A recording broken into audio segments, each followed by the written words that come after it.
প্রশ্ন অনেকের। উত্তর: দেবী মুখ খুলতে চায় না কিছুতেই।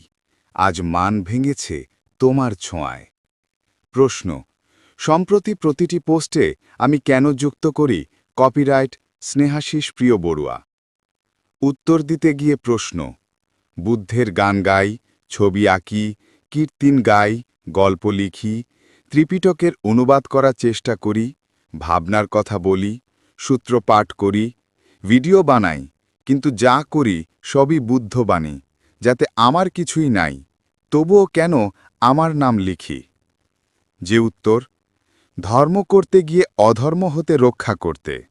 আমার কিছু সুহৃদও আমার লেখা নিজের নামে বই আকারে ছাপিয়েছে। ত্রিপিটকের কিছু অনুবাদ, কিছু পোস্ট নিয়ে ফেসবুক কর্তৃপক্ষের কাছে রিপোর্ট করেছে আমি কপিরাইট আইন লঙ্ঘন করেছি বলে।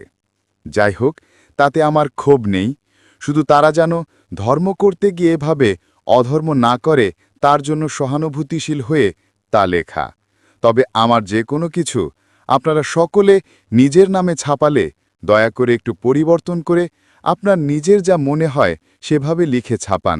তাতে যেমন আমার আপত্তি নেই এবং তাতে আপনাদেরও ধর্ম করতে গিয়ে অধর্ম হবে না। আর তা যদি না পারেন তবে শেয়ার করুন নিজের নামে, কিন্তু নির্মাতা হিসেবে নয়। ঠিক যেভাবে বৌদ্ধ পরিবারে জন্মগ্রহণ করলেই বৌদ্ধ হওয়া যায় না, আবার চিবর দ্বারা কেবলমাত্র নিজেকে সজ্জিত করিলেই বৌদ্ধ ভিক্ষু হওয়া যায় না, বরং হিতে বিপরীত হয়। স্বানন্দে শেয়ার করতে পারেন। মা হোতি জাতি জাতি মা মে বালা সামাগামো সাব্বে সাত্য অবেরা হন্তু অব্যাপাজ্জা হন্তু অনিঘা হন্তু সুখী হন্তু।